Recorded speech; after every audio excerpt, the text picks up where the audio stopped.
Bizancio, el imperio perdido.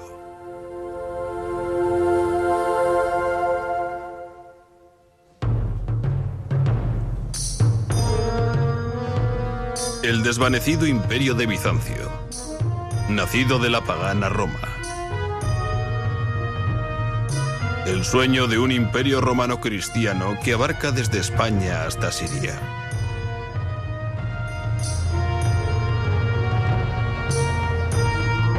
Bizancio, cuya influencia llegaba desde el norte de Rusia hasta Nubia en el Alto Nilo.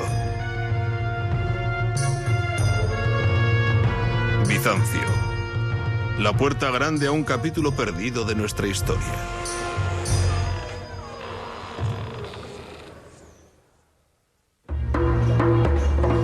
Construyendo el sueño.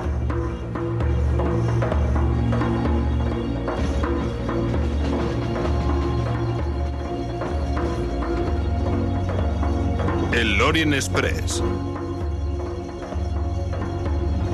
Viajé por primera vez en esa línea en los años 60.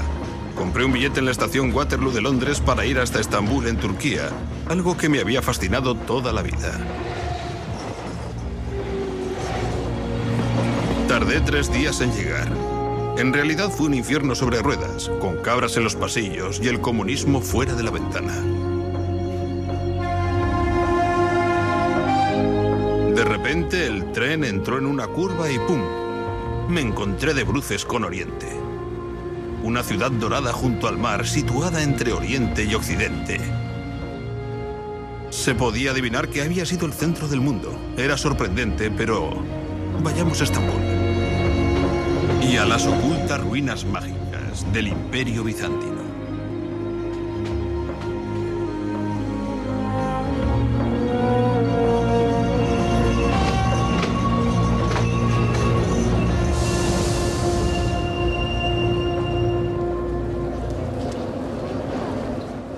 El Orient Express se paró aquí, en el corazón de la vieja ciudad.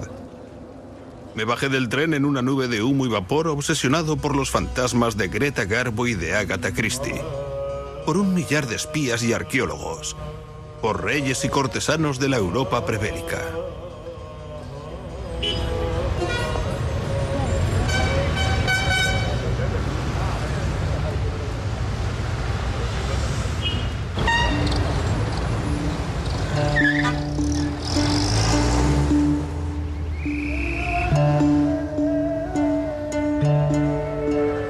Estambul, una de las grandes ciudades islámicas con los monumentos de los sultanes turcos dominando sus cielos.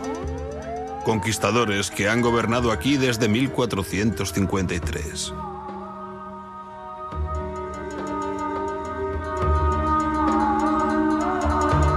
Bajo la ciudad, sin embargo, hay espíritus mucho más antiguos, gruñidos cada día por la gente de la ciudad viviente.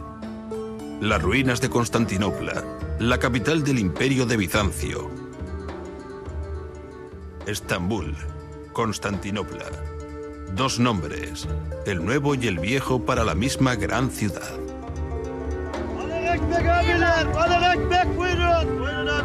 Hace 16 siglos, en el año 330, el emperador Constantino, primer emperador romano cristiano, eligió esta ciudad, entonces una pequeña ciudad griega, para que fuera su capital. Nadie sabe exactamente por qué. Hay algo que es seguro. Los grandes emperadores guerreros habían abandonado Roma y las ciudades de Occidente para siempre.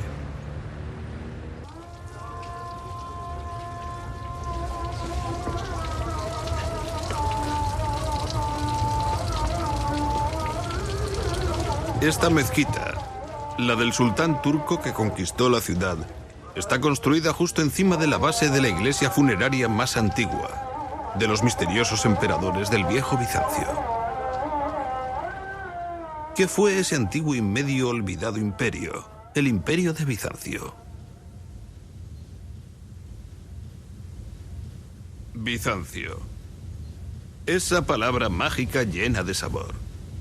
Imaginemos que los imperios de Grecia y Roma nunca desaparecieron, sino que se fundieron en un único imperio situado entre el este y el oeste.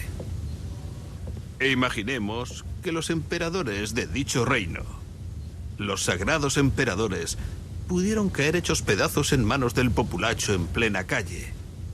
Los emperadores que podían mutilar a sus cortesanos y a niños, que mataban a sus sacerdotes y cegaron ejércitos enteros de invasores. Sin embargo, eran emperadores cuyos artistas crearon algunas de las imágenes más finas, más exquisitas que el mundo haya contemplado jamás. La visión del cielo y la tierra. Arquitecturas sublimes copiadas por todo el mundo, desde los califas de Bagdad hasta los papas de Roma, los reyes de Alemania y las tribus de Nubia. Visiones del orden celestial y del poder temporal que han echado raíces en lo más profundo del mundo moderno. Exactamente igual que esa mezquita, la mezquita del Conquistador, justo encima de las ruinas de Bizancio.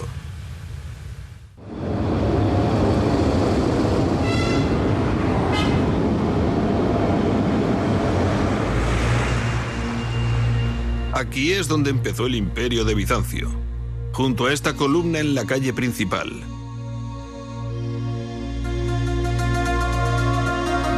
Una reliquia antigua, solitaria, en una ciudad moderna.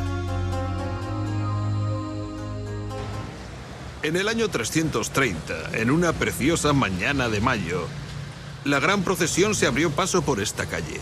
Era el camino de una ciudad antigua llamada Bizancio. La procesión iba presidida por el gran emperador romano Constantino. Con él llevaba un puñado de sacerdotes paganos y cristianos que entre todos portaban gran cantidad de reliquias. Había 12 cestos llenos de migas. Se dice que era lo que había quedado del milagro hecho por el Señor con los panes y los peces. Allí estaba el hacha con la que Noé hizo el arca. Y había una estatua que el propio emperador trajo desde Roma en secreto, la estatua del dios griego Palas. En el preciso momento que ordenaron los astrólogos, enterraron todas las reliquias al pie de la columna y al son de los tambores que portaban palafrenes traídos de Egipto. Constantino cambió el nombre a la ciudad y la llamó Constantinopla, y la proclamó capital de su nuevo gran imperio. Ya se sabe que con el paso de los años, la misma columna empezó a ser considerada en sí como una reliquia, y los bizantinos, es decir, la gente que vivía en la ciudad, la bautizó con el nombre del clavo de Cristo, porque pensaban que la gran estatua dorada de Constantino, por la parte superior, tenía algo de uno de los clavos utilizados en la crucifixión. Todos los años, el día de Año Nuevo, es decir, el 1 de septiembre, los bizantinos acudían a la base de la columna a cantar himnos a San Constantino, el fundador de la ciudad y del poderoso imperio llamado Bizancio.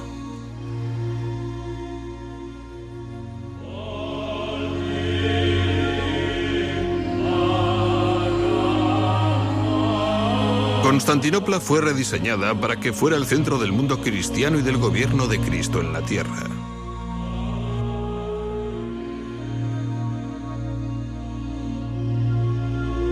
Esos dos grandes cálices se fabricaron para que guardaran el misterio de la sangre de Cristo dentro de las iglesias de la ciudad. Templos que rezumaban oro romano y antiguas imágenes santas. Iconos que durante 1000 años inundaron Europa y el Oriente.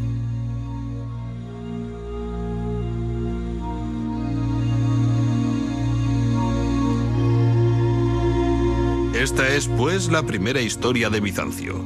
La historia de cómo en 2 cortos siglos se llevó a cabo el sueño que fue Bizancio.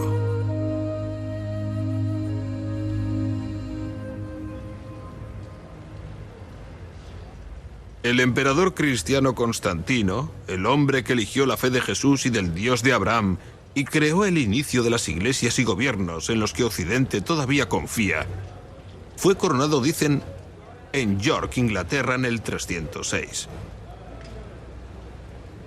Durante 40 años asesinó igualmente a enemigos como a su familia, y cuando murió, la gente le tenía tanto miedo que nadie se atrevió a tocar el cadáver hasta después de pasada una semana.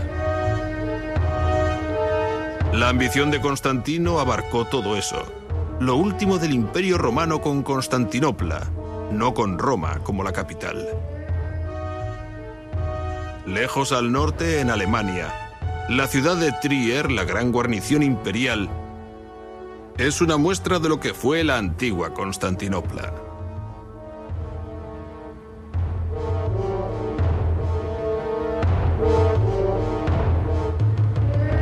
La puerta de la ciudad todavía conserva la calle principal que conduce al centro.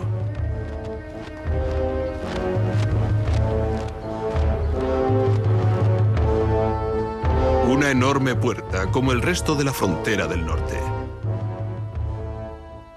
Trier estaba continuamente amenazada por los godos y los hunos, y los vándalos y otra docena de pueblos guerreros.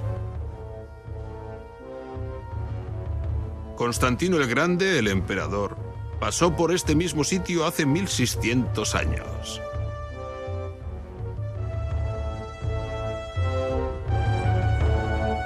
Estos arcos y bóvedas son parte de la arquitectura de su época.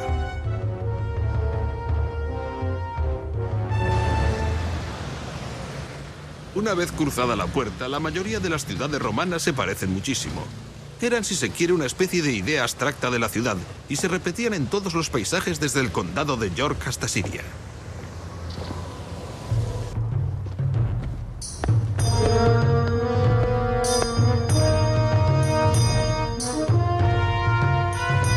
Todavía se puede apreciar su diseño en 1 millar de antiguas ciudades y también en el Nuevo Mundo, desde Washington hasta San Francisco. Los planificadores todavía utilizan partes del mismo patrón. Todas las ciudades romanas tenían caminos como este, amplias calzadas que le llevaban a uno del campo al corazón de la ciudad. Esta está en Palmira, en el desierto sirio. En Constantinopla era denominada sencillamente la calle principal. Ahora bien, lo que hay que ver es que detrás de todas estas columnas hay todavía filas de tiendas que se apostaban a ambos lados de la calle. Carnicerías, panaderías, fabricantes de velas, todo tipo de gente. En Constantinopla había productos de todo el mundo, África, China, el Báltico, se vendía de todo. Imaginemos al emperador entrando triunfal. Ha ganado una guerra, pasa por la puerta. Les han dicho a los tenderos que limpien un poco la calle. Han sembrado todo el pavimento de flores, las rosas le caen por encima y hay alfombras y sedas ondeando por las brisas. Toda la ciudad está absorta.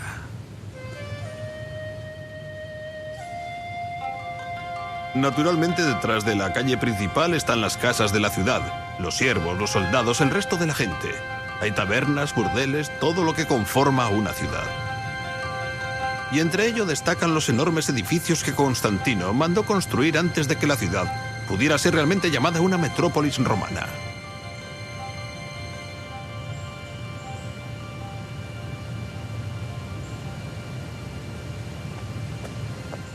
Se trata tan solo de un pequeño edificio, pero en realidad fue el corazón de la antigua Palmira.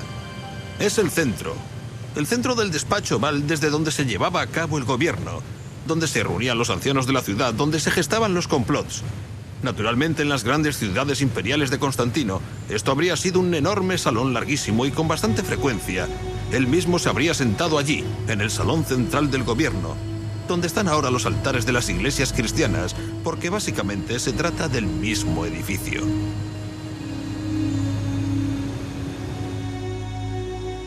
En el año 360, el hijo de Constantino construyó una magnífica iglesia en Constantinopla para el drama de la comunión imperial.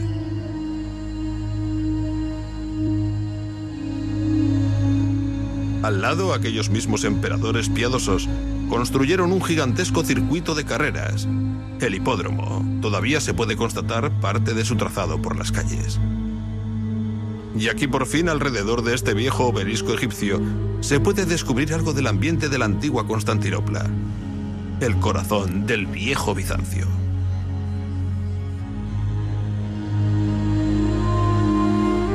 Esta piedra es como un enorme espejo reflejando toda la vida que antaño anduvo rondando por aquí. Ahí está el emperador y su familia. Los sucesores de Constantino entran en el palco real para comenzar una carrera de carros. Allí está el obelisco en mitad de la pista de la carrera, y los guerreros, en total unos 8, que salen corriendo a la vez. Se necesitaba mucha suerte para ser el vencedor. Aunque este lugar no era solo una pista de carreras, era el lugar donde la gente se encontraba con el emperador y su corte. Es la zona, el espacio de Bizancio. 100.000 personas rugiendo cuando los nuevos emperadores son presentados ante ellos, al mismo tiempo que los cautivos de las guerras foráneas son traídos y arrojados a los pies del emperador. Es el viejo parlamento, el corazón de Bizancio. ¿Y esa escena de ahí? ¿Dónde la han visto antes?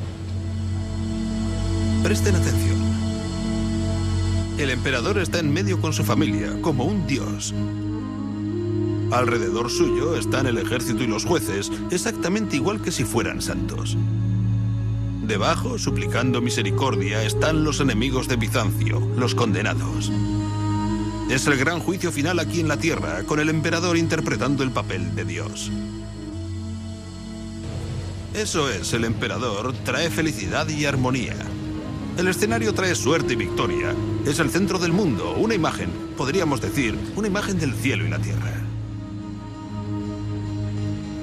De modo que si hubiéramos abierto las puertas del palacio que antes estuvo al lado del hipódromo, estaríamos abriendo las puertas terrenales del paraíso.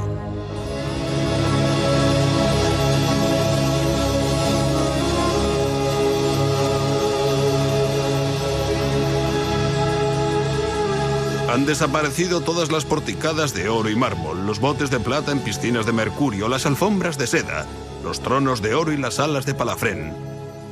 Solo quedan sombras de ellas en Siria, en Italia.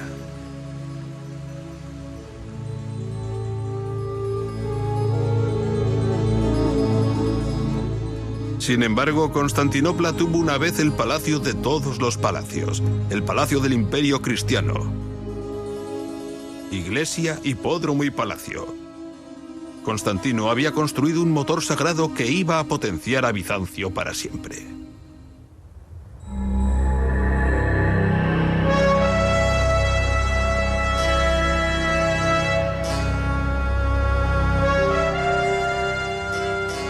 Para proteger la santa ciudad de Constantinopla, los emperadores de Bizancio construyeron las murallas más grandes que jamás hubiera tenido otra ciudad en el mundo. Los ejércitos que controlaban las vidas de millones de personas salían por esas puertas, y por ellas pasaban el producto de un imperio.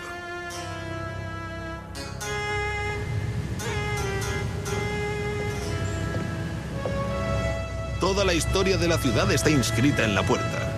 La gran puerta dorada del Bizancio imperial.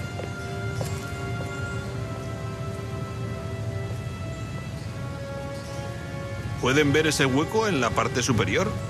Antaño estaba abierto al cielo. Durante 600 años, los emperadores y ejércitos pasaban por esa puerta en entrada triunfal cuando volvían de las guerras contra los persas, los árabes, los búlgaros o los rusos. Posteriormente hubo un terremoto y la puerta quedó bloqueada. Luego una puerta abajo que ni siquiera un hombre a caballo podía traspasar y que fue construida en los últimos días de Bizancio. De manera que se trata de una puerta mágica, una puerta cargada de leyendas. Cuentan que sus portones de madera estuvieron recubiertos con láminas de oro que son las que dieron el nombre a la puerta. Dicen que el último emperador, muerto en combate al pie de las murallas, está enterrado bajo esas piedras esperando la llamada para volver a recuperar la ciudad. Es una puerta legendaria, pero que habla sobre todo del poder imperial de Bizancio. Ahora bien, este mármol blanco como la nieve, por el que recorren unas extrañas líneas grises, se encuentra por todas partes en el Imperio de Bizancio, desde España hacia Siria hasta llegar a la mismísima Constantinopla. Procede de una pequeña isla solamente, una pequeña isla centrada en el mar.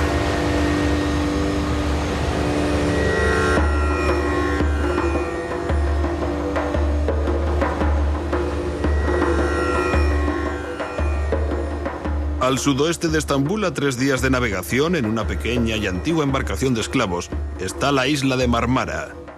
Su mismo nombre indica piedra.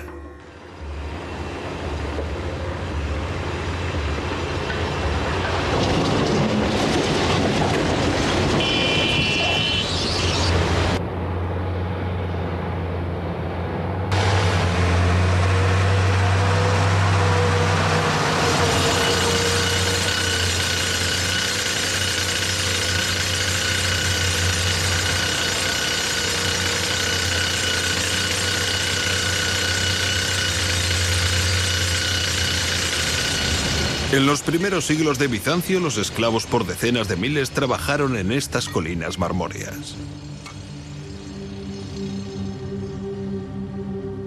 ¿Cuánto les gustaba el mármol a los bizantinos? En el mármol, dice un sacerdote, Dios atrapó los campos de las flores y los bosques de las montañas, y pescado, y fruta, y las nieves que se derriten. Los antiguos bloques, todavía dispersos por todas partes, dan una idea de la frenética actividad que hubo que desarrollar para mover la preciosa piedra. Aún hoy en día, dentro de las modernas canteras, hay una antigua piedra que pesa unas 100 toneladas. Forma parte de una enorme columna para recordar las victorias militares de Bizancio.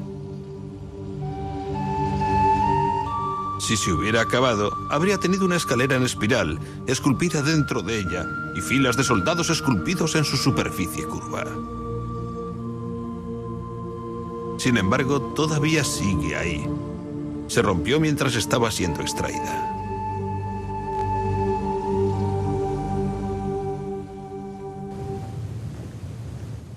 En la antigüedad, dichas canteras fueron nombradas como las canteras de la Madre de Dios. Se podían haber llamado igualmente las canteras de la Madre de Constantinopla. Toda la ciudad fue fabricada en este lugar, por lo tanto, fue una ciudad prefabricada. No es que mandaran los bloques, todo lo que salía de aquí estaba acabado o rematado. Si estos hubieran estado acabados para llevarlos a Constantinopla, cada uno habría sido marcado con letras. Esto, por ejemplo, tiene todo el aspecto de formar parte de la zona superior de un edificio, de un templo romano.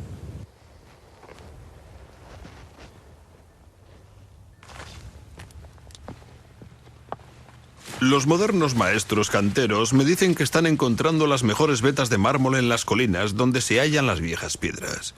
Se trata de un buen sitio. Una enorme columna gigantesca.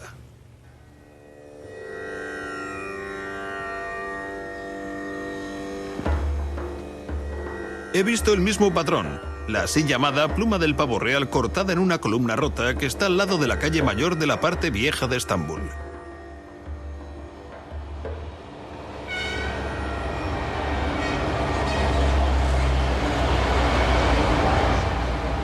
Eso fue antaño una plaza de mármol en una calzada en medio de Constantinopla. No creo que los turcos del moderno Estambul piensen mucho sobre las antiguas victorias bizantinas. Sin embargo, todavía quedan algunos fragmentos de aquella gran columna conmemorativa que vino desde Mármara.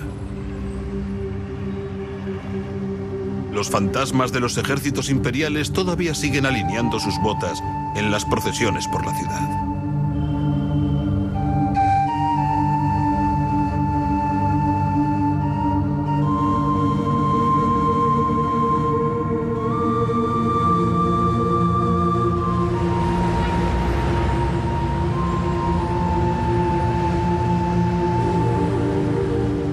Exactamente igual que las antiguas calzadas y las líneas marítimas atravesaban el imperio hasta Constantinopla, también lo hacían los ríos de la región, canalizados en grandes acueductos, trayendo el agua a una ciudad sedienta.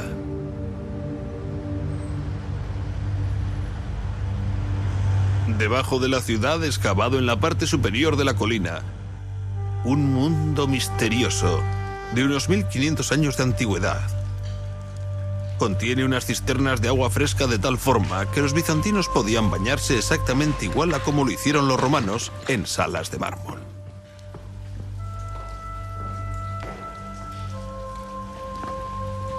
Todo ello hecho con la asombrosa tecnología de la antigua Roma, la madre de Bizancio.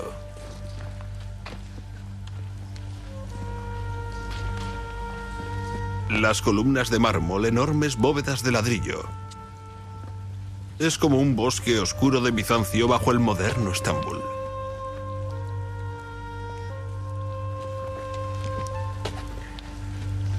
Aquellas letras griegas esculpidas en la columna con un cincel señalan las iniciales de uno de los canteros de Mármara.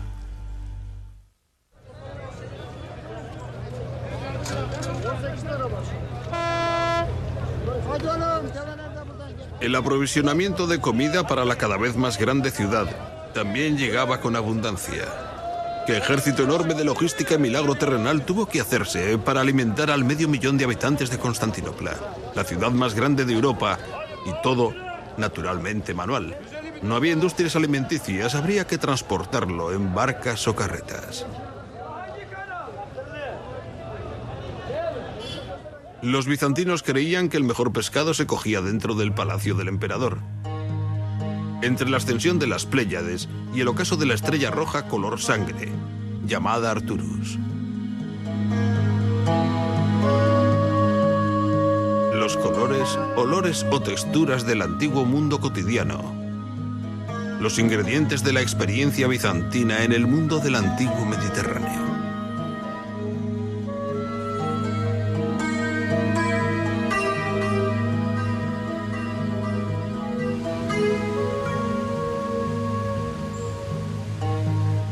Al igual que a la gente del moderno Estambul, a los bizantinos les encantaba el pan y las verduras frescas.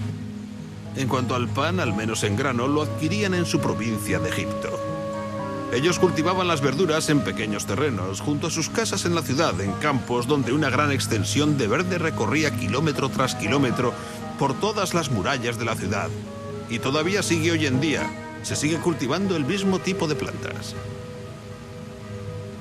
Fíjense en los ajos, las cebollas o el perejil que utilizaban para dar sabor al pescado, especialmente a esas sopas de pescado amarillentas que tanto les gustaban. Tenemos una auténtica delicia ecológica bizantina. Hay 3 o 4 tipos de cosas. Hay ruca para la ensalada, acelgas, berza y menta. Todo crece junto y en gran cantidad.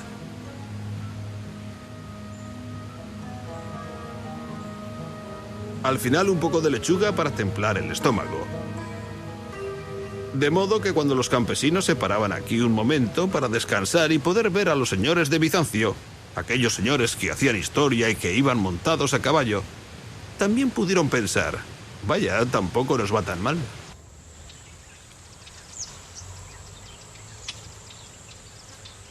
La economía bizantina estaba basada en la dieta mediterránea clásica. Vino, grano, queso, verduras y aceitunas. El aceite de oliva era fundamental. Era el combustible de Bizancio. Iluminaba las calles, las casas y los faros.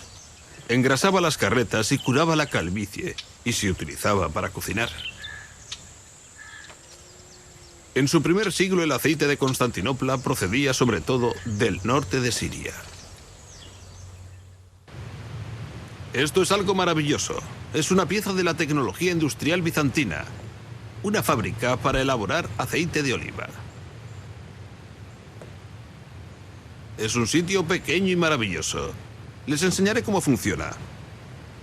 Es muy sencillo y lógico. Las aceitunas se recogían del árbol, las traían por esa callejuela en carretas, las echaban por una de las ventanas y caían ahí.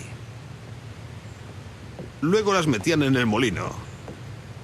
Este es un molino prensa para machacar las aceitunas. ¿Ven el tambor? Había 2 iguales a él. Llenaban un extremo, uno junto al otro, con una barra en medio, y entre 4 o 5 hombres empujaban desde afuera, convirtiendo las aceitunas, la piel y el hueso en una masa pulposa horrible. Luego lo sacaban y lo colocaban en esos círculos. Entonces, esa cosa que está en la pared sujetaba una enorme viga que iba por el aire. Y de allí colgaba un gran cilindro de piedra. Se le hacía caer lentamente sobre la pasta de olivas y el aceite se vertía dentro de esos tanques. No todos, porque aunque estaba presionado en frío, el aceite era aún muy impuro. De modo que lo sacaban y lo metían en ese otro tanque. En ese tanque había agua dentro, pero al verter el aceite, flotaba y las impurezas bajaban al fondo. ¿Ven esa pequeña zanja? Era una pieza esencial, porque por ahí se deslizaba el aceite refinado. De aquel tanque sin refinar, pasaba a ese otro tanque, donde se vertía el puro aceite de oliva que iba a las mesas de Bizancio. Si hubiéramos podido pasar por este camino hace 1500 años, un 1 de septiembre, habríamos estado acompañados por miles de personas gritando y cantando alabanzas al Señor. Era la fiesta de San Simeón el Estilita.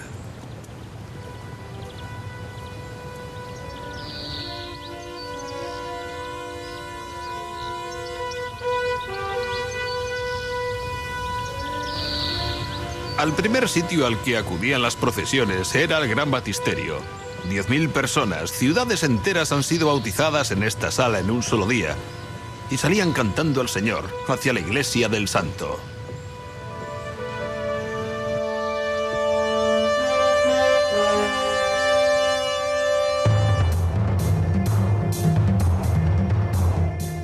Sigue siendo arquitectura romana, por supuesto. Arcos, bóvedas y columnas, pero también hay cruces cristianas.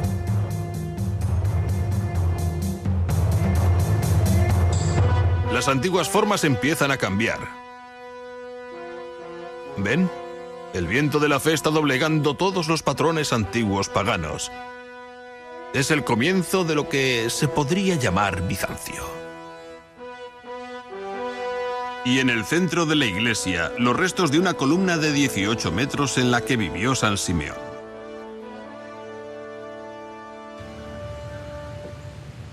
Bien, ¿quién fue ese extraño hombre que vivió encima de una columna, al que venía medio mundo a ver, y al que cuando murió le construyeron esta estupenda iglesia en su honor? Bien, en sus tiempos jóvenes, Simeón llevaba ropa tan áspera que le hacía sangrar. Luego tuvo la idea de encadenar su pierna izquierda a una gran roca. Todo eso antes de subirse a la columna. Pero Simeón no estaba chiflado. Simeón tenía una enorme presencia parecida a la de un emperador. Se sentaba, permanecía quieto y en silencio, luchando entre las tentaciones de la carne y el diablo. A la mayor parte de la gente le parecía que aquella heroicidad quedaba fuera de su alcance. Y allí estaba él, en la parte alta de la columna, a mitad de camino entre la tierra y el cielo. Un hombre perfecto que arreglaba los entuertos. De modo que se servían de Simeón. Los granjeros de Siria acudían aquí para arreglar los litigios que él se encargaba de resolver. Los beduinos árabes también acudían a verle. El emperador también lo hacía. Simeón en su columna cumplía una función de equilibrio en la sociedad. Un equilibrio tan terrible que si maldecía a alguien desde la parte superior de la columna podía caerle un trozo de roca al infortunado individuo. De modo que Simeón fue un elemento vital del nuevo imperio cristiano. Había cogido el timón de Roma y lo había puesto a mitad de camino entre tierra y cielo. En el Mediterráneo oriental, en el corazón del mundo pagano, el primer imperio cristiano, el imperio de Bizancio, había encontrado el equilibrio. Era una buena vida, una vida rica. Había paz y abundancia.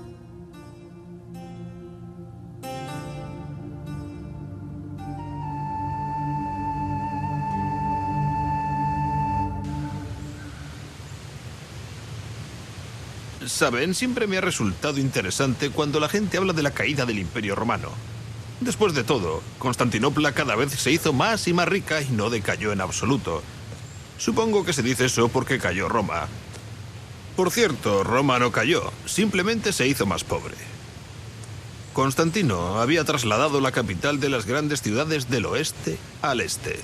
Y con él trasladó el gobierno, generales, artistas, arquitectos, todos los que contribuían a crear el imperio se trasladaron con él.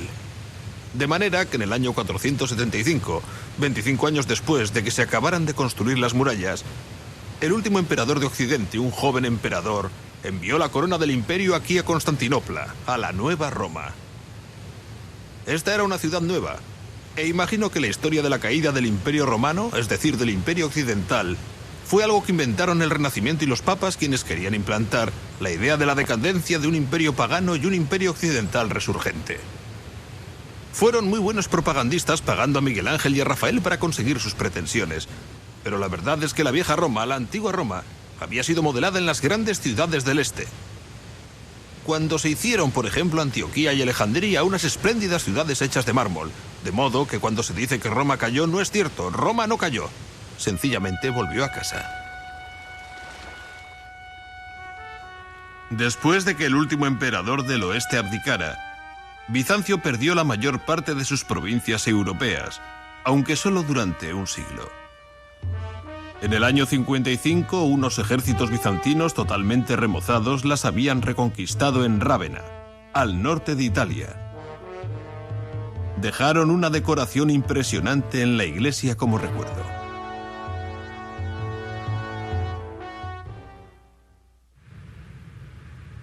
Fue el emperador Justiniano quien 200 años después de Constantino rehizo por completo el Imperio Romano.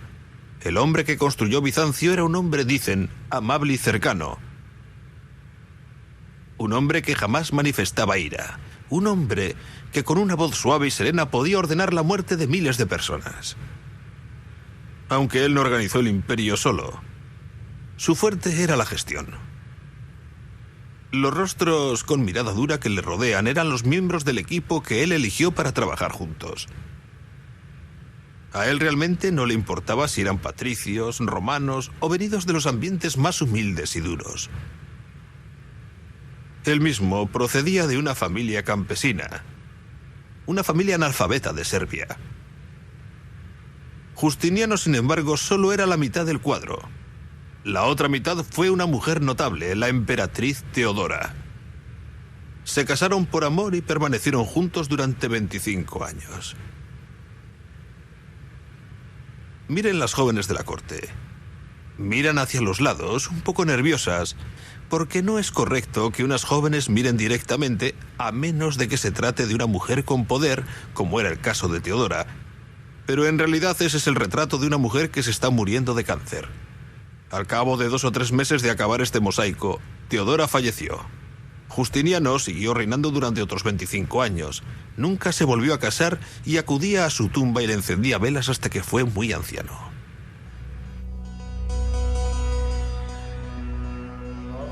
Aunque Justiniano y Teodora restauraron el Imperio Romano, aquello ya no era el antiguo mundo clásico. Vivían en una época distinta.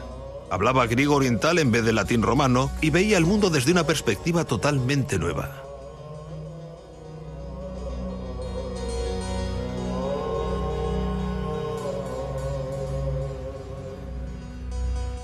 Observen estas esculturas. Probablemente son las últimas obras clásicas que se hicieron. Fueron realizadas por las generaciones anteriores a Justiniano. A primera vista, se puede pensar que se trata de algo parecido a lo que hay en los museos, es decir, grandes Alejandros y Césares pavoneándose. Pero no es nada de eso. Son nuevas y diferentes. Algo estaba pasando. Es un trabajo muy sencillo, muy realista. Líneas muy claras, con la barba de un día, cinceladas en el mármol ligeramente, como para enfatizar su transitoriedad, su inmaterialidad. Esa gente es reflexiva y bastante sabia. Después de todo, los santos y los obispos no les habían dicho que esta vida, que este mundo material no era más que una ilusión. Naturalmente, estas estatuas no confían en el mármol como Alejandro o los emperadores de Roma lo hacían. No son heroicas descripciones de carne y hueso o de músculo forzudo. Cada persona permanece dentro de su propio y misterioso espacio interior, y desde dicho espacio contempla el exterior, mirando desde el alma hacia los cielos.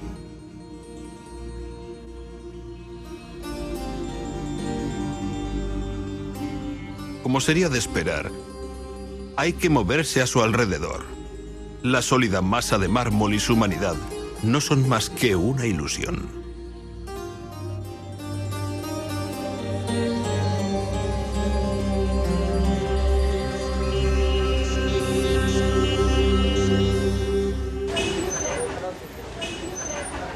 Esa gente totalmente nueva también era inteligente y creativa. Muchos fueron llevados allí, al centro del imperio. La mayoría de los cerebros más brillantes de Bizancio vivían amontonados aquí, en estas pequeñas calles y apartamentos que rodeaban el complejo del palacio en Constantinopla. Eran gente que había acudido a probar fortuna en la corte. Acudían de España, de Egipto, de Siria. Eran matemáticos, abogados, médicos, científicos, magos, alquimistas, toda clase de gente particular y maravillosa que pululaba y vivía estrechamente junta en estas calles. Entre los años 520 al 530 hubo un gran hervidero dentro de aquella comunidad única. Justiniano y Teodora habían planificado construir nuevos palacios e iglesias, tales que deslumbrarían al mundo. Las antiguas formas, arcos, bóvedas y columnas se estaban utilizando para revolucionar. Esto redundaría en 10.000 iglesias diferentes durante más de 1000 años, en el estilo bizantino.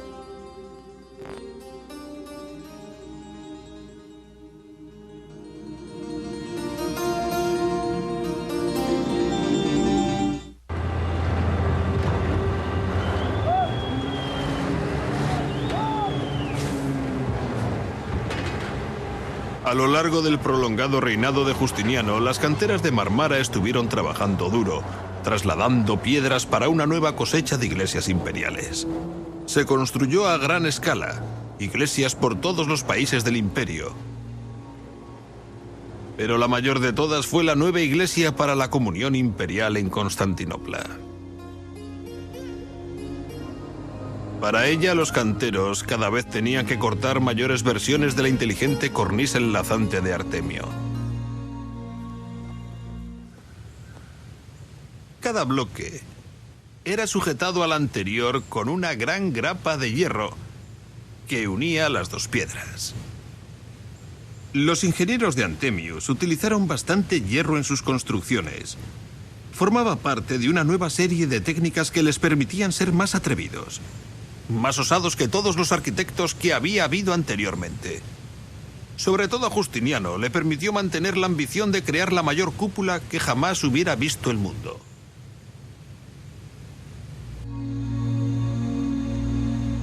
Los misteriosos cargos, los mármoles mágicos traídos de todo el imperio surcaban los mares y llegaban a la ciudad santa de Bizancio para juntarse en el lugar de la comunión imperial.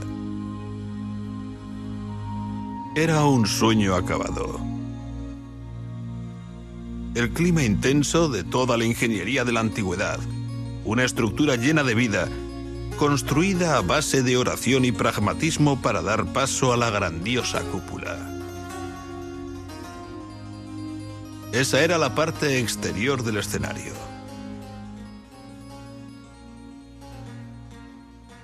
Dentro, un bosque de columnas sube hacia arriba en éxtasis. Las paredes, el vidrio, el oro y el mármol, la luz y la oscuridad, lo inmaterial y lo ilusorio parecen desvanecerse por completo.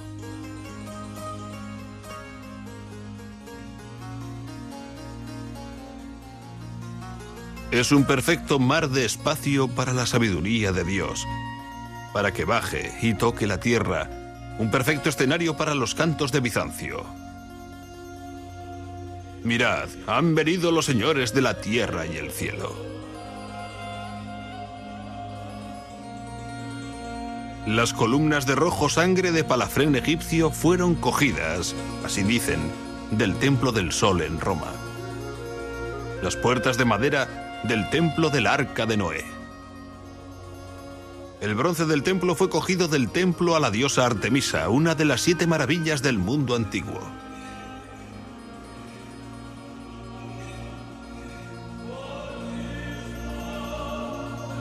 No resulta extraño que el edificio se haya convertido en leyenda.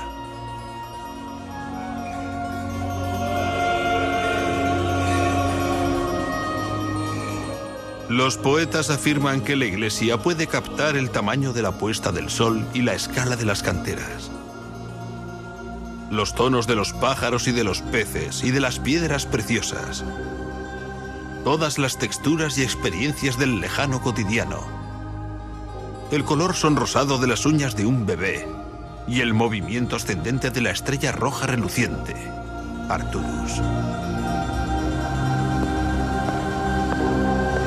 En bizantino, en griego, esta iglesia fue llamada la iglesia de Hagia Sofía, la iglesia de la santa sabiduría. El enorme imperio de Justiniano, su riqueza, su piedad, su herencia pagana, todo estaba aquí amalgamado.